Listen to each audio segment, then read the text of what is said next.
अर्जुन कुंती का सबसे छोटा पुत्र था। इसके पिता का नाम पांडु था, लेकिन वास्तविक पिता तो इसका इंद्र था। पांडु रोगग्रस्त था और पुत्र पैदा करने की उसमें सामर्थ्य नहीं थी।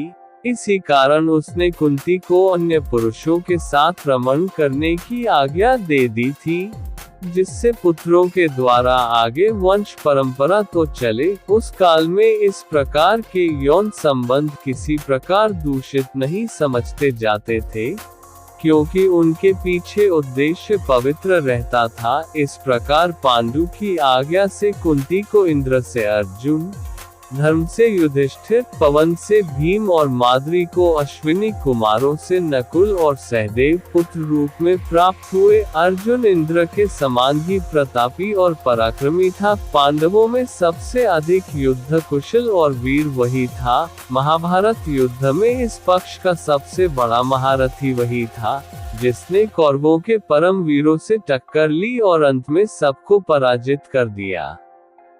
इंद्र ने पिता होने के नाते समय समय पर अर्जुन की सहायता की थी। गुरु द्रोणाचार्य ने इसको धनुर्वेद की शिक्षा दी थी। उस समय पाठशाला में कौरव पांडव सभी मिलकर अस्त्र शस्त्र विद्या सीखते थे। अर्जुन उन सब में तीव्र बुद्धि वाला था। गुरु के बताने पर तत्क्षण ही बात उसकी समझ में बैठ जाती थी और वह उसी समय उसका प्रयोग करके सभी अन्य साथियों को विस्मित कर देता था। कौरवों के विद्वेष का एक कारण ये भी रहा, गुरु द्रोणाचार्य उसको अपने पुत्र अश्वत्थामा से भी अधिक चाहते थे। वह भी सदा गुरु की भक्ति में सन्नद्ध रहता था। इसी गुरु भक्ति के कारण तो वह महाभारत युद्ध प्रारंभ होने से पूर्व युद्धस्थल पर खड़ा हुआ व्यथित हो उठा था कि गुरु और इस भारतीय समुदाय को मारकर ऐसा कौन सा सुख है जिसकी मैं कामना करूं। लेकिन कृष्ण के उपदेश ने उसके संशय को मिटा दिया। फिर भी चाहे द्रोणाचार्य कौरव पक्ष से लड़ रहे थे, अर्जुन की श्रद्धा उनके प्रति कम नहीं हुई थी। जब भी वह गुरु के सामने जाता था, उनको प्रणाम करता था और आशीर्वाद प्राप्त करने की इच्छा करता था। अश्वत्थामा और अर्जुन में काफी गहरी मित्रता थी। वे दोनों ही गुरु के प्यारे थे और सदा अपना अस्त्र शस्त्र कौशल बढ़ाने में लगे रहते थे। एक रात की बात है, गुरु द्रोणाचार्य और अर्जुन पास बैठे भोजन कर रहे थे। उसी समय सहसा दीपक बुझ गया, अंधेरा हो गया और उसमें हाथ से हाथ देखना असंभव हो गया।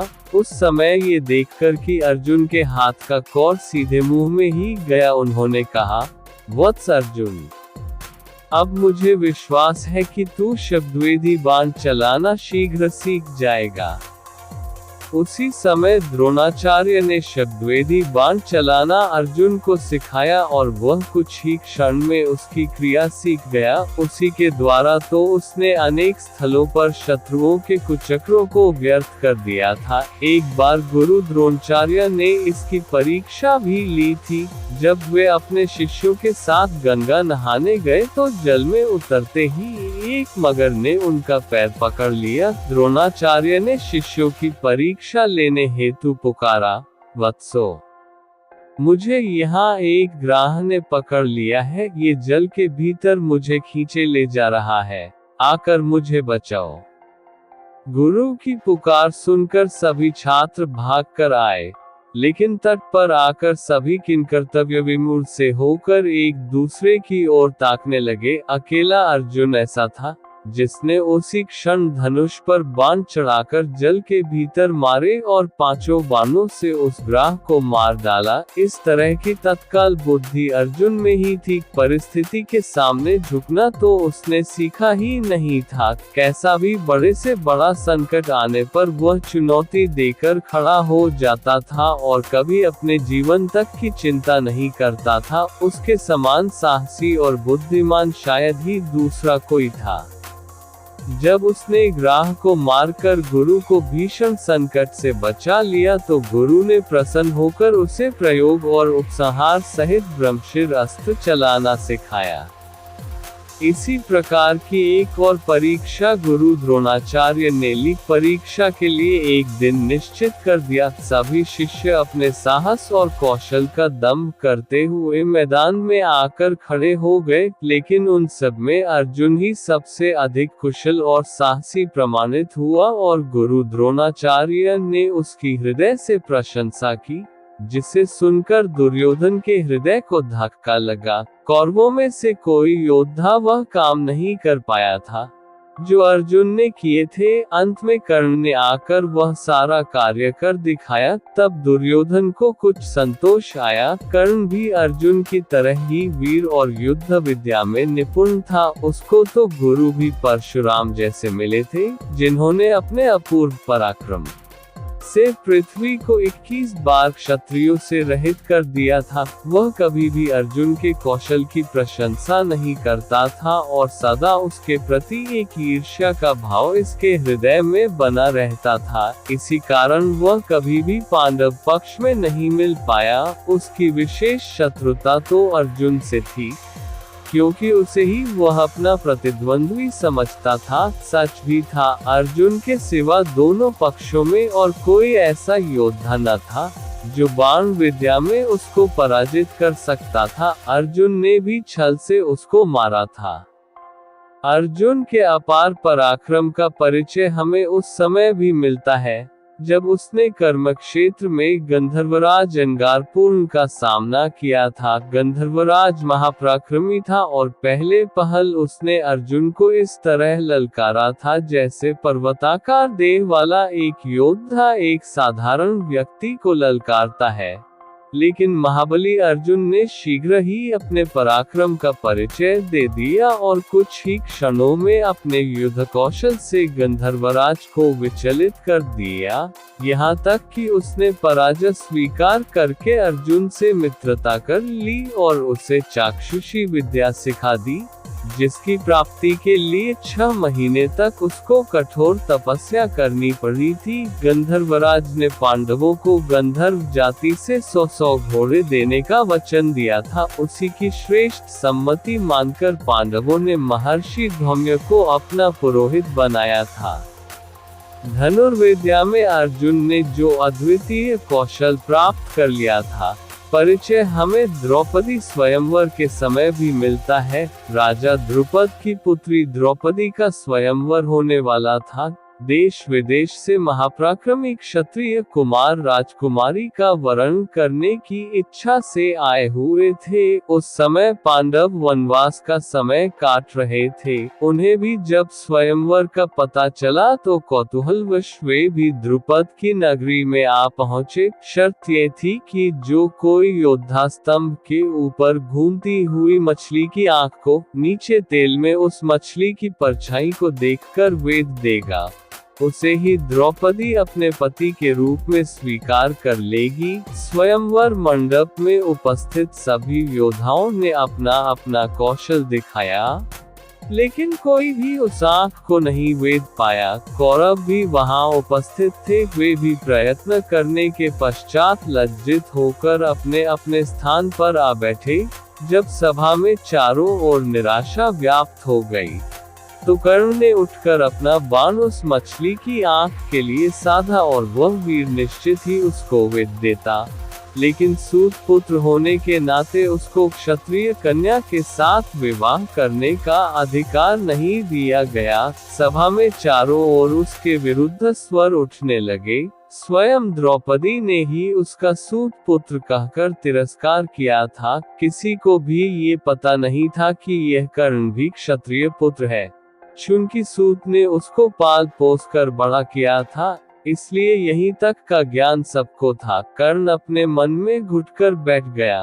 तब सबसे अंत में अर्जुन ने अपने धनुष पर बाण साधा और नीचे तेल से भरे कहाड़ में मछली की परछाई देखकर उसने उसकी आंख वेद दी। बस चारों ओर बैठे योद्धाओं के हृदय धक से रह गए। द्रौपदी ने आकर उसके गले में वरमाला डाल दी। इस तरह अपने वनवास के समय भी अर्जुन के पराक्रम के कारण पांडवों को द्रौपदी जैसी श्रेष्ठ पत्नी मिली। जो सदा पांडवों के लिए प्रेरक शक्ति बनी रही। कौरवों और कर्ण के हृदय में उस समय भी कील सी ठुक गई थी। सभी क्षत्रियों ने इसका विरोध किया था और अपने अपने अस्त्र शस्त्र उठाकर सभी ने अर्जुन को ललकारा था कि हमारे होते हुए एक भिखमंगा द्रुपद की पुत्री को नहीं ले जा सकता। स्थिति काफी भयानक हो गई थी। अर्जुन ने उन योद्धाओं के समूह का अकेले ही सामना किया और सबको परास्त करके उसने ये सिद्ध कर दिया कि वह वनवास के समय भी कोई भिक्षु या याचक नहीं है, बल्कि एक पराक्रमी योद्धा है जो एक बार तो सारे संसार के योद्धाओं को चुनौती दे सकता है। सबको पराजित करके वह अपने भाइयों के साथ द्रौपदी को माता के पास ले गया। वह अपने भाइयों और माता को अपनी जान से भी अधिक चाहता था। स्वार्थ तो उसे छू तक नहीं गया था। यद्यपि द्रौपदी को उसने अपने पराक्रम के बल पर प्राप्त किया था और उसके भोग करने का अधिकार उसी को था, लेकिन माता के ये कहने पर कि जो भिक्षा लाए हो उसे सभी मिलकर बांट लो। अर्जुन ने द्रौपदी के ऊपर अन्य भाइयों का अधिकार स्वीकार कर लिया। कुंती ने तो बिना ये जाने कि वह द्रौपदी थी, कोई स्थूल वस्तु नहीं, ये बात कही थी, लेकिन अर्जुन ने अक्षरशः अपनी माता की आज्ञा का पालन किया। वह कभी भी मर्यादा नहीं तोड़ता था और सदा अपने बड़े भाई युधिष्ठिर की आज्ञा मानता था।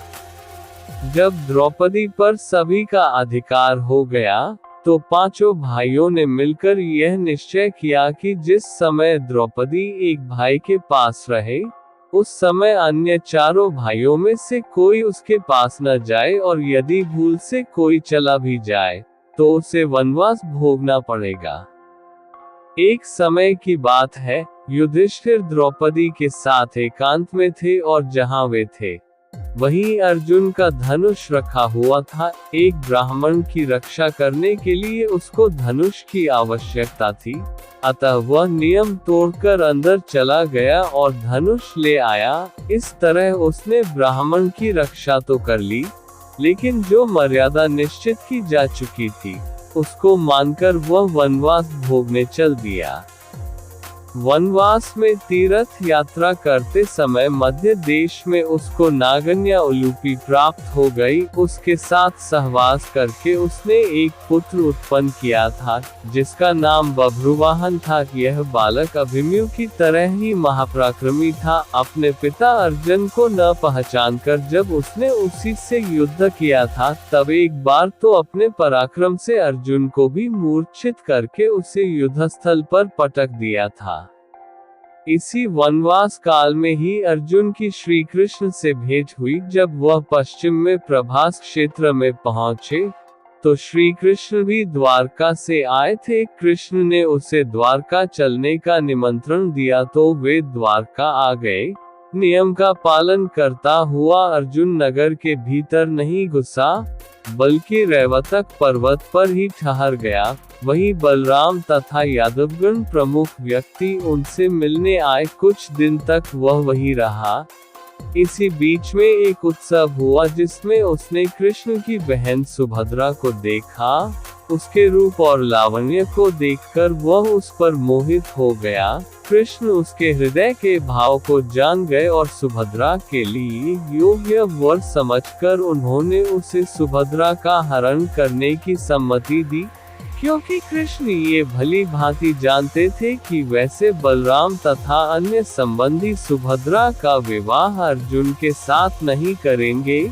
सखा की बात पर विश्वास करके अर्जुन से सुभद्रा का हरण किया। सुभद्रा भी इस योद्धा को देखकर मुग्ध हो गई और पूर्ण संतोष के साथ उसकी पत्नी होकर चली गई। पीछे से बलराम तथा अन्य यादवों को बड़ा क्रोध आया, लेकिन कृष्ण ने सबको समझा दिया। बलराम तो युद्ध के लिए उतारू हो रहे थे, लेकिन कृष्ण के तर्कों के सामने वे भी चुप हो गए और अंत में सभी ने अर्जुन को सुभद्रा के योग्य वर स्वीकार कर लिया और विधिपूर्वक उन दोनों का विवाह करा दिया। उसी सुभद्रा के गर्भ से वीर बालक अभिमन्यु का जन्म हुआ।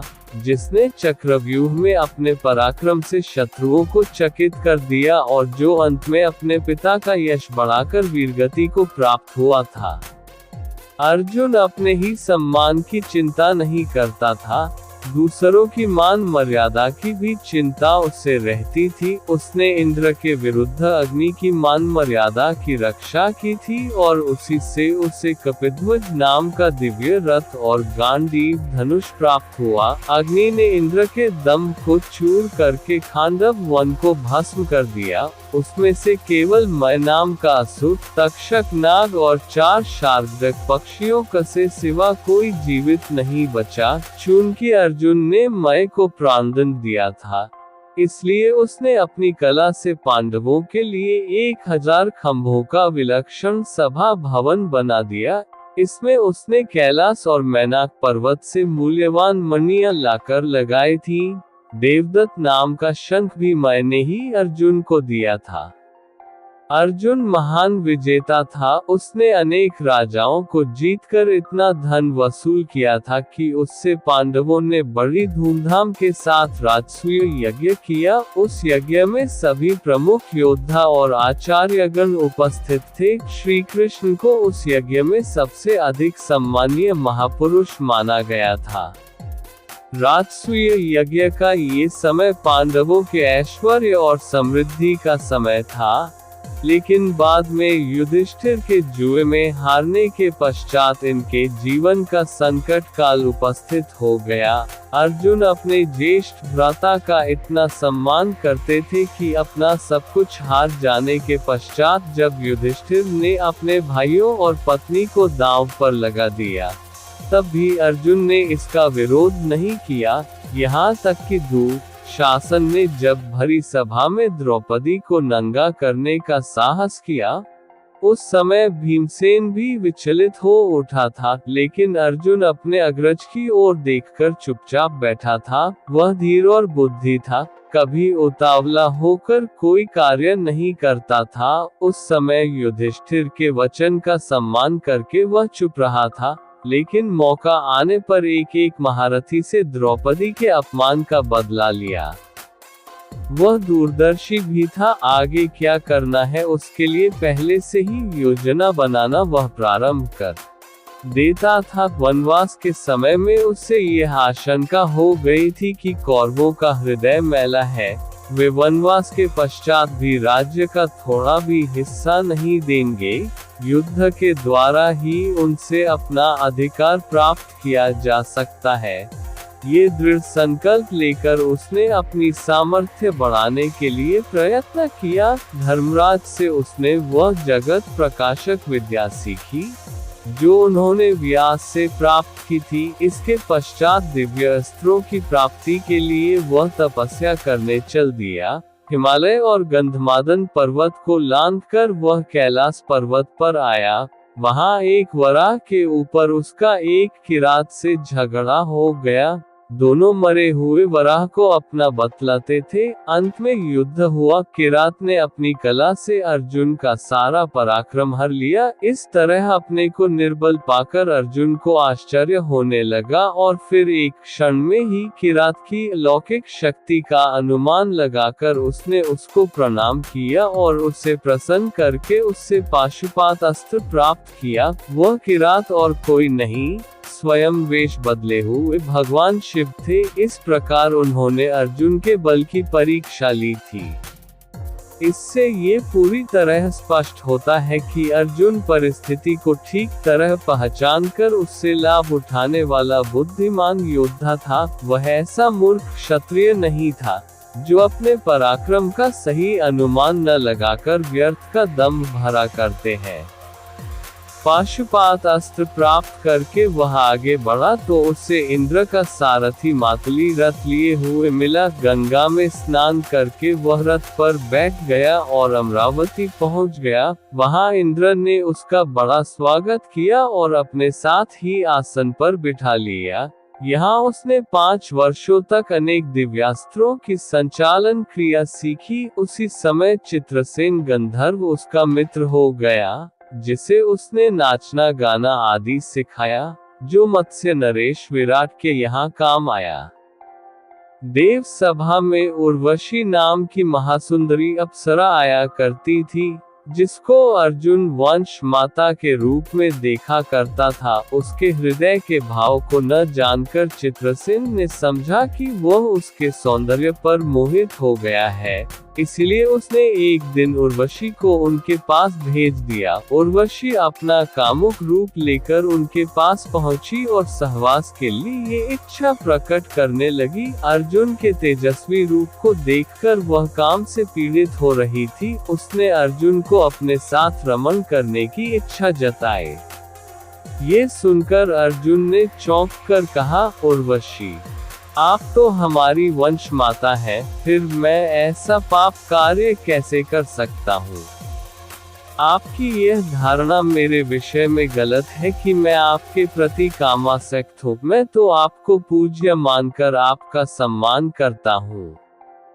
अर्जुन की इस बात को सुनकर भी उर्वशी की काम पीड़ा उतनी ही बनी रही और उसने कहा, छोड़ो इस धारणा को वीरवर, आओ मेरी काम पीड़ा को शांत करो। जब उर्वशी के कई बार कहने पर भी अर्जुन तैयार नहीं हुआ तो उसने क्रुद्ध होकर उसे नपुंसक हो जाने का शाप दिया। उसके लिए निश्चित अवधि थी। आगे चलकर यह शाप ही अर्जुन का सहायक बना और अज्ञातवास के समय इसी के कारण विराट के यहाँ उनका रहना संभव हुआ। बृहन्नला बनकर वह उत्तरा को नाचना गाना सिखाता रहा और इस तरह अपना वह सारा समय काटता रहा। इंद्र से अनेक दिव्यास्त्र प्राप्त करके अर्जुन बद्री वन में नर नारायण के आश्रम में पहुंचा। अन्य पांडव भी वहीं प्रतीक्षा कर रहे थे। आकर उसने अपने भाइयों को अपनी यात्रा का सारा विवरण सुनाया और जो दिव्यास्त्र प्राप्त किए थे उनका परिचय दिया। अर्जुन स्वार्थी और संकुचित मनोवृत्ति का मनुष्य नहीं था। उसका हृदय उदार और क्षमाशील था। यद्यपि कौरवों ने उसका और उसके भाइयों का अनिष्ट कर दिया था और उसकी पत्नी का अपमान किया था, लेकिन भाई के नाते फिर भी अर्जुन ने एक बार गंधर्वराज चित्रसेन से युद्ध करके दुर्योधन आदि को छुड़ाया। चित्रसेन उसका मित्र था, लेकिन एक बार उसने भाइयों के पीछे इस मित्रता की भी चिंता नहीं की। दुर्योधन फिर भी कठोर और ईर्ष्यालु बना रहा, लेकिन अर्जुन को इसका विशेष खेद नहीं हुआ, क्योंकि वह तो कर्तव्य की श्रेष्ठता में विश्वास करने वाला व्यक्ति था। कर्तव्य से प्रेरित होकर कठिन से कठिन कार्य करने की क्षमता उसमें थी।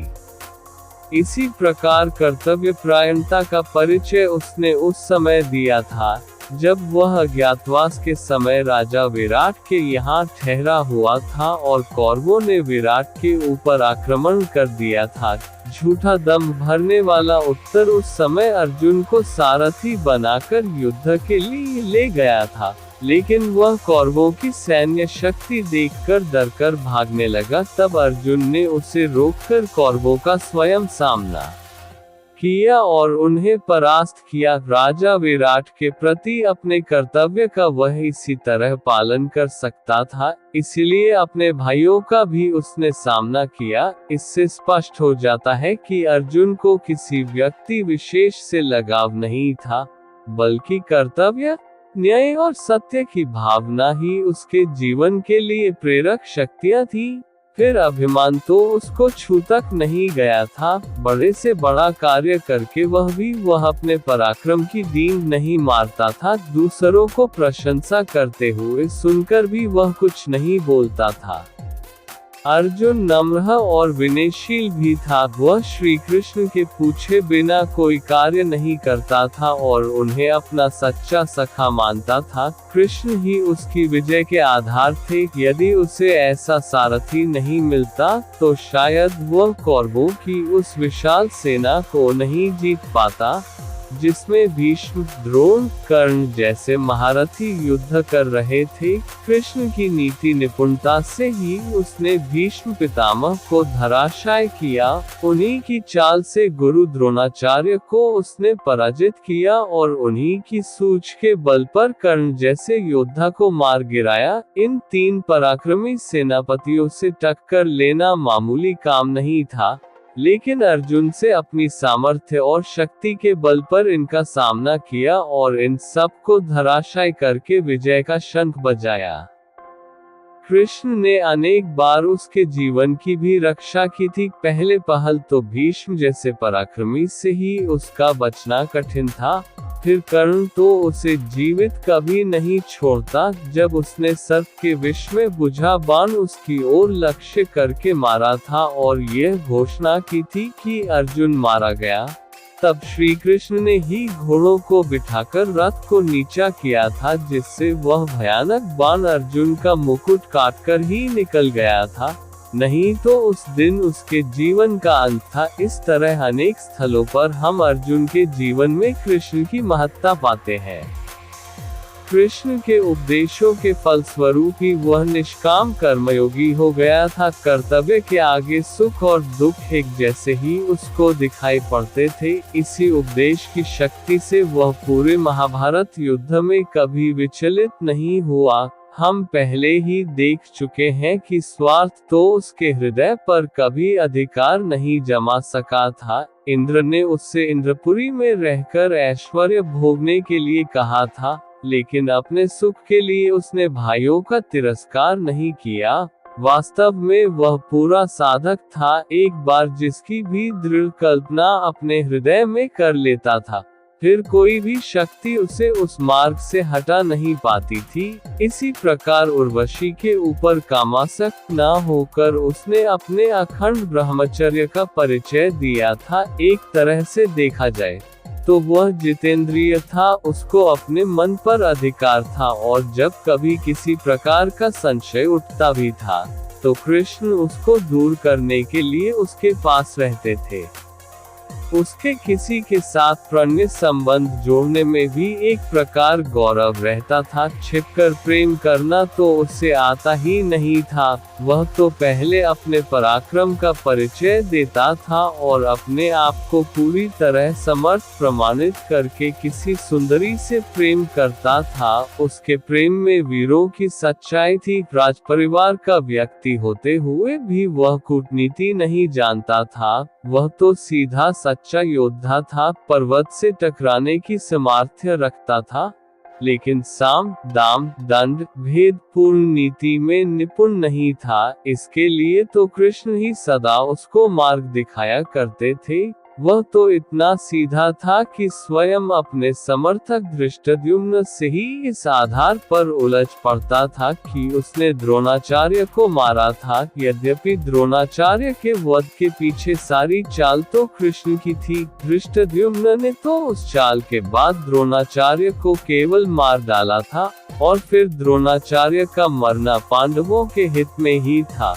लेकिन अर्जुन के हृदय में गुरु भक्ति उमड़ पड़ी और उस समय अपना हित अहित उसे कुछ भी नहीं सूझा। इससे स्पष्ट होता है कि वह सरल हृदय योद्धा था। उसके लिए सदा एक निर्देशक की आवश्यकता रहती थी और वह निर्देशक कृष्ण थे। यदि वे न होते तो गीता का उपदेश सुनने के पश्चात भी हो सकता था अर्जुन स्वजनों की मृत्यु देखकर विचलित होकर युद्धभूमि से चला जाता, लेकिन कृष्ण ने सदा उसको उचित मार्ग पर लगाए रखा। इस तरह भावुकता अर्जुन ने चरित्र में एक शिथिलता के रूप में थी, लेकिन सरल हृदय व्यक्तियों में वह स्वाभाविक ही है। यदि अर्जुन और अन्य पांडव इतने सरल हृदय वाले नहीं तो दुष्ट दुर्योधन उनको इतने कष्ट न दे पाता। वे तो सदा सत्य, न्याय और मर्यादा की रक्षा करना ही अपने जीवन का चरम उद्देश्य समझते थे और राजनीति में इन्हीं वस्तुओं की विशेष आवश्यकता नहीं होती। उसे तो आवश्यकता पड़ने पर कुटिलता का भी आश्रय लेना पड़ता है। महाभारत में राजा के धर्म के विषय में विस्तृत विवेचन है। उसमें राजा की नीति का वर्णन किया गया है और बताया गया है कि भेद नीति से राजा को अपने शत्रुओं का दमन करना चाहिए। सरलता और सच्चाई का आश्रय लेने से शत्रु कभी वश में नहीं आ सकता। यही पांडवों की कमजोरी थी, लेकिन कृष्ण जैसे कूटनीतिज्ञ उनके साथ थे, इसीलिए अंत में विजय उनकी हुई। इस सरलता का एक उदाहरण यही है कि अर्जुन के पुत्र का वध कौरवों ने कर दिया था और उस पर दुखी होकर उसने जयद्रथ को मारा था, लेकिन अगर वह चाहता तो अपने दिव्य अस्त्रों के बल से सभी शत्रुओं का विनाश कर सकता था, लेकिन उसने ऐसा नहीं किया। दूसरी तरफ अश्वत्थामा को देखो कि कितने दिनों तक उसके हृदय में प्रतिशोध पलता रहा और अंत में उसने द्रौपदी के 5 पुत्रों की हत्या करके ही चैन लिया, यहाँ तक कि पांडवों को पूरी तरह नष्ट करने के लिए उसने ब्रह्मास्त्र का प्रयोग भी किया था। ऐसा निर्दयतापूर्ण कार्य अर्जुन कभी नहीं कर सकता था। उसने अपनी प्रतिशोध की आग को शांत करने के लिए निहत्थे बालकों पर कभी हाथ नहीं उठाया। वह तो योद्धाओं को ललकारना जानता था और उन्हीं को पराजित करने में सच्चा गौरव मानता था। इस तरह कहीं भी देखें, अर्जुन ने कूटनीति का कभी आश्रय नहीं लिया। इसके अलावा क्षमा भी उसके स्वभाव का विशेष गुण था। ये गुण तो युधिष्ठिर में विशेष रूप से था। अपने पुत्रों के हत्यारे अश्वत्थामा को भी उस महान युधिष्ठिर ने क्षमा कर दिया। कौरव पक्ष में किसी योद्धा के अंदर यह गुण नहीं था। युधिष्ठिर के संस्कार अर्जुन पर भी पड़े थे। वह भी क्षमाशील था, इसके साथ ही वह विवेकपूर्ण भी था। अपनी भूल पर पश्चाताप करने का साहस उसमें था। एक बार युधिष्ठिर के लिए अर्जुन के मुंह से कुछ कटु वचन निकल गए थे, लेकिन फिर संयत अवस्था में आने पर उसने अपनी भूल पर पश्चाताप किया और अग्रज से क्षमा मांगी। अग्रज की आज्ञा पालन करना ही उसके जीवन का सुख था। असंतोष तो कभी उसने अनुभव ही नहीं किया और न कभी यह कामना की कि मुझे अपने भाइयों से अधिक मान प्रतिष्ठा मिले। दुराभिमान उसे छू तक नहीं गया था। देखा जाए तो उसी के बल पर पांडवों ने हर जगह विजय प्राप्त की थी, लेकिन कभी भी उस वीर ने यह आकांक्षा नहीं की कि कोई अलग राज्य स्थापित कर ले या कभी अपने पराक्रम की डींग मारने लगे। उसके चरित्र में एक महापुरुष की सी गरिमा था, जो जीवन के लघु स्वार्थों से उठकर विराट सत्यों का साक्षात्कार कर लेता है। वैसे अर्जुन वेदांग पढ़ा हुआ था। कभी कभी लोग कर्ण का अन्यायपूर्ण वध करने के बारे में अर्जुन को दोषी ठहराते हैं, लेकिन स्पष्ट बात यह है कि यह सारा इशारा तो श्री कृष्ण का था। यदि कृष्ण आदेश नहीं देते तो अर्जुन कभी कर्ण को रथ का पहिया निकालते समय नहीं मारता, चाहे वह परास्त हो जाता, लेकिन कर्ण के सामने आकर युद्ध करता। कृष्ण ने परिस्थिति को देखकर ठीक ही किया था। इसके अलावा कर्ण को मारना और किस तरह से संभव नहीं था। फिर विधाता की गति भी कुछ ऐसी ही थी। कर्ण को परशुराम का ये शाप भी था कि अर्जुन से युद्ध करते समय वह शस्त्र प्रयोग करना भूल जाएगा, इसलिए अर्जुन को इस संबंध में किसी प्रकार दोषी ठहराना उचित नहीं है। इसी प्रकार भीष्म पितामह की भी हत्या अन्याय से अर्जुन ने नहीं की थी। स्वयं भीष्म ने ही अपनी मृत्यु का उपाय उसे बता दिया था, फिर उसके लिए किसी प्रकार के छल के लिए स्थान ही नहीं था। उक्त विवरण से हमें यही पता चलता है कि अर्जुन एक अजेय योद्धा था, लेकिन कृष्ण ही उसके एक ऐसे साथी थे जिनकी सहायता से उसके सभी कार्य पूर्ण हो जाते थे। जब कृष्ण इस संसार को छोड़कर चले गए तो अर्जुन ने देखा कि उस गांडीव धनुष द्वारा अर्जुन कृष्ण की स्त्रियों की आभीरों से रक्षा नहीं कर सका। वे लोग उन स्त्रियों को लूटकर ले गए और अर्जुन गांडीव की प्रत्यंचा नहीं खींच सका। वह वृद्ध और दुर्बल हो गया था। उस समय उसका यह अहंकार भी टूट गया था कि वह एक अदम्य और अजेय योद्धा है। वह उसी निर्जन वन में अपने साथी और गुरु कृष्ण की याद में विलाप करने लगा था। महाभारत युद्ध के 36 वर्ष पश्चात सभी पांडव हिमालय की ओर चले गए और वहीं गलकर इस संसार से सदा के लिए उठ गए। इस तरह महाभारत के इस परम योद्धा की